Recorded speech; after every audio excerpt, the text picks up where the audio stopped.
Hello everyone, this is Be You, unique. Learn like yourself, improve all you have to improve like yourself because you are unique. So be you. You've been created with your own personality.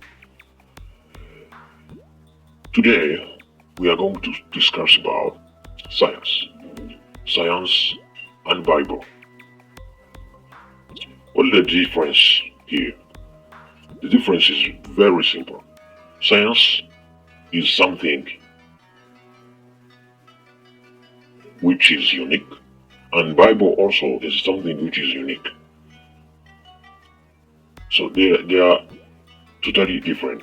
But does science agree with the Bible? That's the question we are going to discuss. Does science agree with the Bible? The answer here is yes. Science agree with the Bible.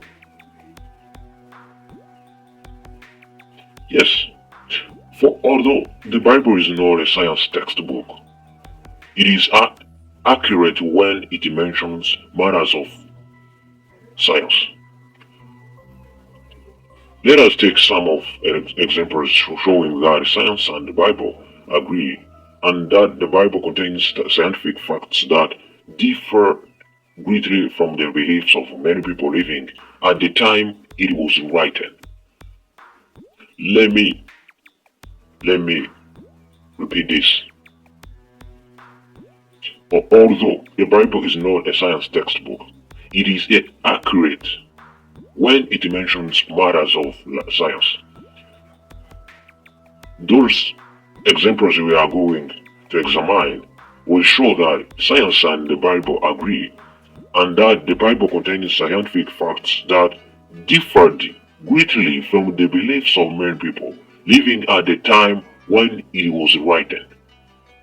Let's take the first example. You may open Genesis chapter 1 verse 1. Genesis chapter 1 verse 1.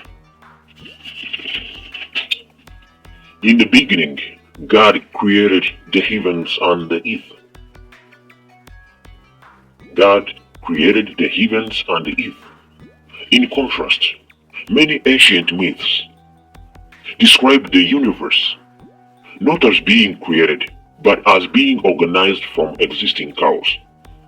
The Babylonians believed that the gods that gave birth to the universe came from two oceans. Other legends say that the universe came from giant egg. What about this one from scientists we have today? The scientists we have today says say that the universe in general may may have may be it has around 14 billions of years. It means as the Bible said, scientists and the Bible agree that the universe has a beginning. Scientists today and the Bible agree on this, even though the ancient myths describe uh, contrary to those. Scientists today and the Bible agree. That is the first fact that the science and Bible agree. Even if Bible is not a science textbook, but it is accurate when it mentions matters of science. The second fact, second example that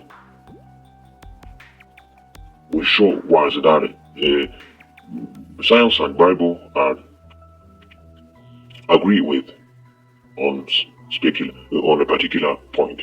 Uh, you may open Job chapter 38 verse 33. Job 38 verse 33. Do you know the laws of governing the heavens?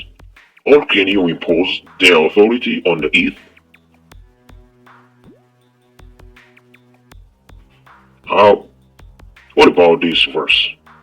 This verse shows that the universe is governed day to day by rational natural laws, not by whims of deities. You get? And also, you may open Jeremiah chapter 3, verse 25, and see another verse that is the same way as Job. Jeremiah chapter 3, verse 25. Chapter 3, verse 25.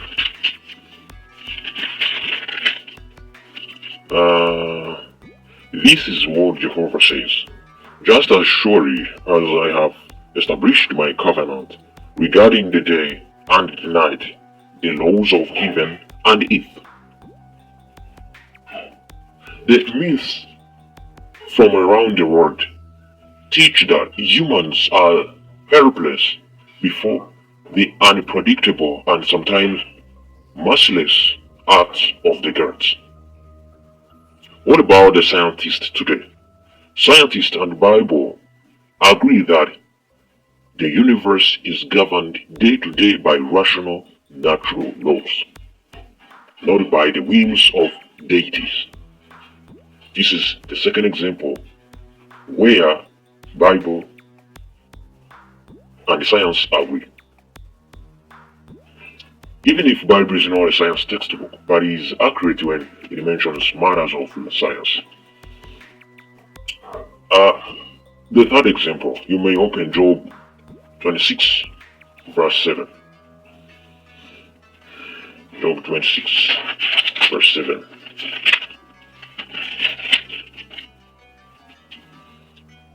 He stretches out of north and sky over empty space, suspending the earth upon nothing.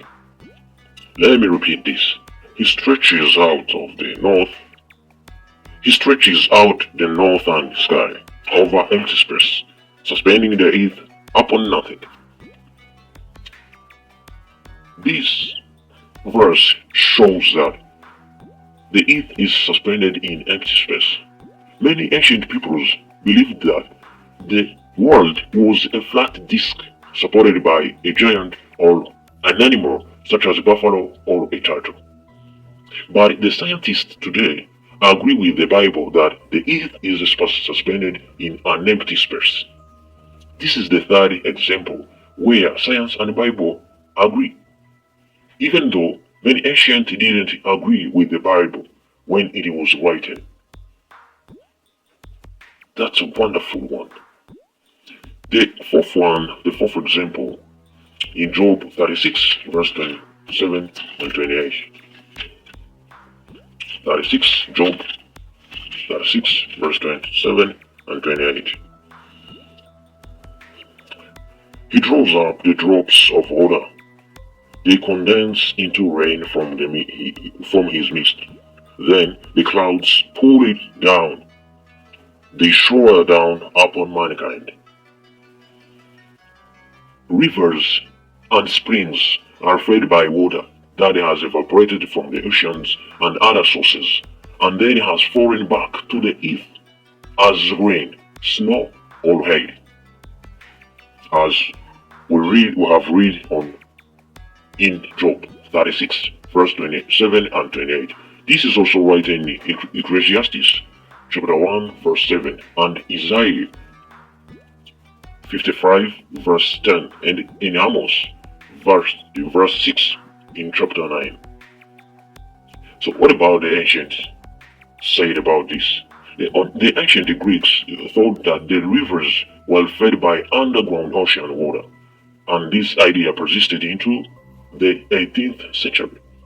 But the scientists today agree with the Bible that there is what we call water cycle, and water cycle is made by the way or by the method we have read in Job.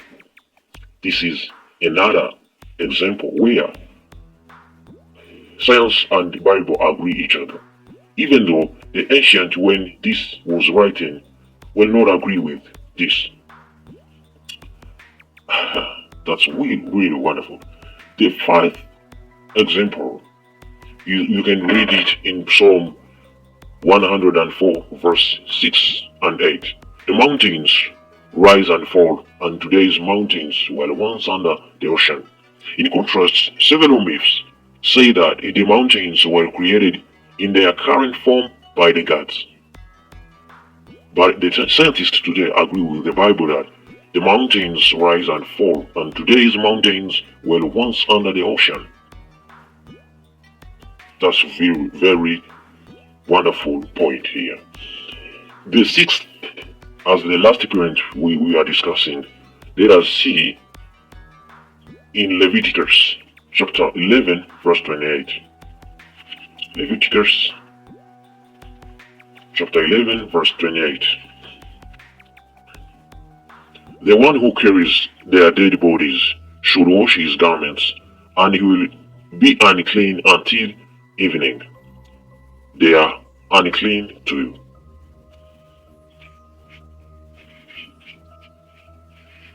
In chapter 13, still in Leviticus, verse 1 to 5, Jehovah continued to speak to Moses and Aaron, saying, if a man develops on his skin a swelling, a scab, or a blotch, and it could become the disease of leprosy on his skin, he must then be brought to Aaron the priest, or to one of his sons, the priests. The priest will examine the infection on his skin. When the hair in the infection has turned white and the appearance of the infection is deeper than the skin, it is the disease of leprosy. The priest will examine it and declare him unclean.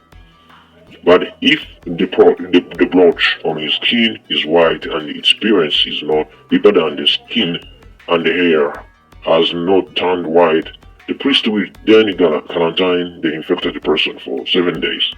The priest will then examine him on 7th day, and if it appears that the infection has stopped and it has not spread to the skin, the priest will quarantine him for another 7 days. Here, there is what we call sanitary practices to protect health. The law given to the nation of Israel included the regulations for washing after touching a dead body, quarantining those with infectious disease, and the disposing of human waste safely. This was also the laws that helped people here to provide sanitary practices for protecting health. But in contrast, one of Egyptian remedies in use when these commands were given called for applying to an open wound a mixture that included human excrement. They use different methods. But what about scientists today? The scientists agree that we need today sanitary practices to protect our health. For example, washing our hands, quarantining those with infectious disease, and disposing of human waste safely. This point shows that Bible, when this was written, was not agree with the ancient myths, but today scientists show that this is exactly science proven. In this discussion, we have seen that there are 6 points where science and Bible agree. This shows that although the Bible is not the science textbook, it's accurate when it mentions matters of science. Science and the Bible agree that the Bible contains scientific facts that differ greatly from the beliefs of many people, even in the time it was written. So thank you so much for coming. This is Be You. Learn like yourself, improve like yourself, or you have to improve because you are unique. So see you. There are other precious topics are coming in your way. Keep being blessed.